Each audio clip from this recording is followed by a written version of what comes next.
کہنے لگی میرا خاوند ابو زرع ہے، اس کا کیا ہی کہنا، اس نے میرے کانوں کو زیوروں سے بوجھل کر دیا ہے اور میرے دونوں بازو چربی سے پھلا دیے ہیں، مجھے خوب کھلا کر موٹا کر دیا ہے۔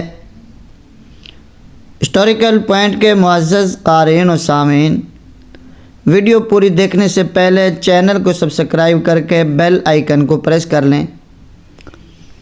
ام المؤمنین سیدہ عائشہ صدیقہ رضی اللہ تعالی عنہا نے روایت کیا ہے کہ یمن کے کسی علاقے میں عورتوں کی ایک نشست ہوئی۔ ان عورتوں کی تعداد 11 تھی۔ جس طرح کے عورتوں کی عادت ہوتی ہے وہ بیٹھ کر ایک دوسرے کی باتیں زیادہ دلچسپی سے کرتی ہیں۔ انہوں نے اپنی مجلس میں اپنے اپنے خاوندوں کی خوبیاں اور عادات ذکر کیں اور کمال فصاحت و بلاغت سے اوصاف بیان کیے، لیکن زیادہ حیرت روایت کرنے والی سیدہ ام المؤمنین کی ہے، جنہوں نے انہیں کمال بلاغت سے بیان کیا۔ نبی کریم صلی اللہ تعالی علیہ وسلم نے اس بلیغ کلام کو سن کر اپنا شمار کن میں کیا۔ عربی زبان کی اصطلاحیں اگر براہ راست سمجھی جائیں تو مزہ ہی انوکھا ہے۔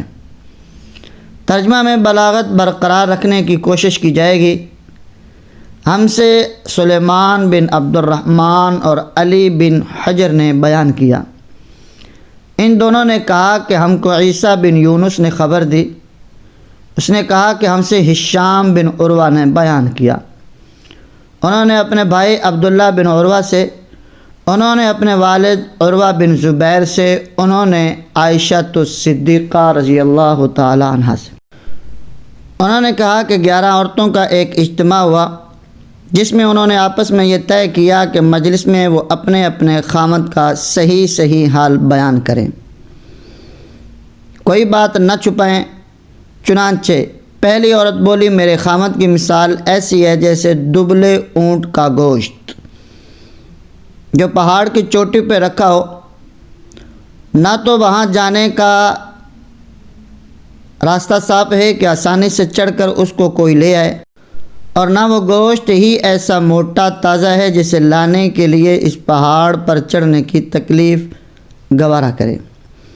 دوسری عورت عمرہ بنت عمار تمیمی کہنے لگی، میں اپنے خاوند کا حال بیان کروں تو کہاں تک بیان کروں، اس میں اتنے عیب ہیں، میں ڈرتی ہوں کہ سب بیان نہ کر سکوں گی، اس پر بھی اگر بیان کروں تو اس کے کھلے اور چھپے سارے عیب بیان کر سکتی ہوں۔ تیسری عورت حوی بنت کعب یمانی کہنے لگی، میرا خاوند کیا ہے، ایک تاڑ لمبا تڑنگا ہے، اگر اس کے عیب بیان کروں تو طلاق تیار ہے، اگر خاموش رہوں تو ادھر لٹکی رہوں۔ چوتھی عورت مہدو بنت ابی حرومہ کہنے لگی، میرا خاوند ملک تہامہ کی رات کی طرح معتدل، نہ زیادہ گرم نہ بہت زیادہ ٹھنڈا، اس سے مجھ کو خوف ہے نہ اکتاہٹ۔ پانچویں عورت کبشہ نامی کہنے لگی، میرا خاوند ایسا ہے کہ گھر میں آتا ہے تو ایک چیتا ہے اور جب باہر نکلتا ہے تو شیر بہادر کی طرح، جو چیز گھر میں چھوڑ کر جاتا ہے اس کے بارے میں پوچھتا ہی نہیں کہ وہ کہاں گئی، اتنا بے پرواہ ہے، جو آج کمایا اسے کل کے لیے بچا کر رکھتا ہی نہیں، اتنا سخی ہے۔ چھٹی عورت ہند نامی کہنے لگی کہ میرا خاوند جب کھانے پر آتا ہے تو سب کچھ چٹ کر جاتا ہے، اور جب پینے پر آتا ہے تو ایک بوند بھی پانی باقی نہیں چھوڑتا، اور جب لیٹتا ہے تو تنہا ہی اپنے اوپر کپڑا لپیٹ لیتا ہے اور الگ ہو کر سو جاتا ہے، میرے کپڑے میں کبھی ہاتھ تک نہیں ڈالتا کہ کبھی میرا دکھ درد کچھ تو معلوم کرے۔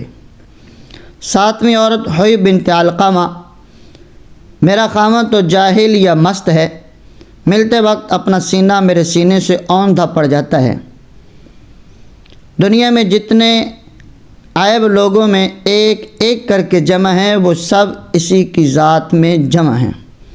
کم بخت سے بات کروں تو سر پھوڑ ڈالے یا ہاتھ توڑ ڈالے یا دونوں کام کر ڈالے۔ 8ویں عورت یاسر بنت اوس کہنے لگی میرا خاوند چھونے میں خرگوش کی طرح نرم اور خوشبو میں سونگھو تو زعفران جیسا خوشبودار ہے۔ 9ویں عورت جس کا نام معلوم نہیں ہے کہنے لگی میرے خاوند کا گھر بہت اونچا اور بلند ہے، وہ قد آور اور بہادر ہے، اس کے یہاں کھانا اس قدر پکتا ہے کہ راکھ کے ڈھیر جمع ہیں، غریبوں کو خوب کھلاتا ہے۔ لوگ جہاں صلاح و مشورہ کے لیے بیٹھتے ہیں یعنی پنچایت گھر، وہاں سے اس کا گھر بہت نزدیک ہے۔ 10ویں عورت کبشہ بنت رافع کہنے لگی میرے خاوند کا کیا ہی پوچھنا، جائیداد والا ہے، جائیداد بھی کیسی بڑی جائیداد ویسے کسی کے پاس نہیں ہو سکتی، بہت سارے اونٹ جو جا بجا اس کے گھر کے پاس جٹے رہتے ہیں اور جنگل میں چرنے کم جاتے ہیں۔ جہاں ان اونٹوں نے باجے کی آواز سنی بس ان کو اپنے ذبح ہونے کا یقین ہو گیا۔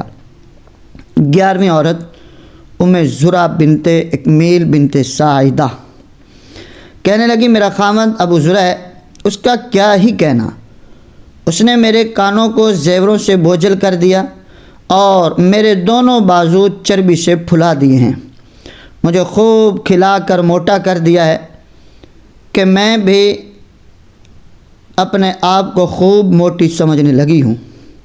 شادی سے پہلے میں تھوڑی سی بھیڑ بکریوں میں تنگی سے گزر بسر کرتی تھی، ابو زرع نے مجھ کو گھوڑوں، اونٹوں، کھیت کھلیان سب کا مالک بنا دیا ہے۔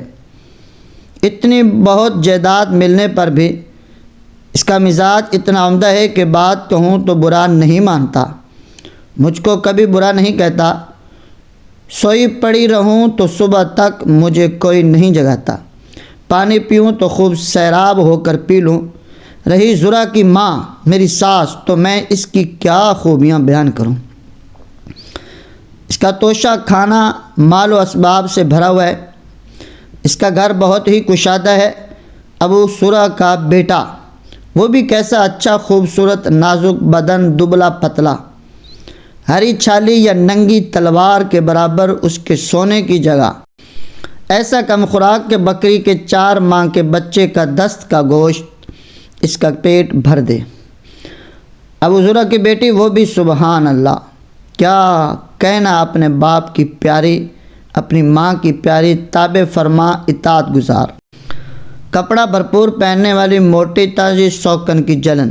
ابو زرع کی لونڈی اس کی بھی کیا ہی پوچھتے ہو، کبھی کوئی بات ہماری مشہور نہیں کرتی، گھر کا بھید ہمیشہ پوشیدہ رکھتی ہے، کھانے تک نہیں چراتی، گھر میں کوڑا کچرا نہیں چھوڑتی۔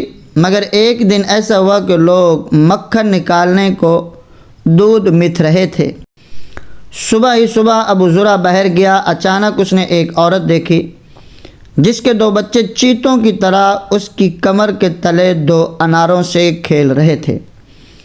ابو زرع نے مجھے طلاق دے کر اس عورت سے نکاح کر لیا۔ اس کے بعد میں نے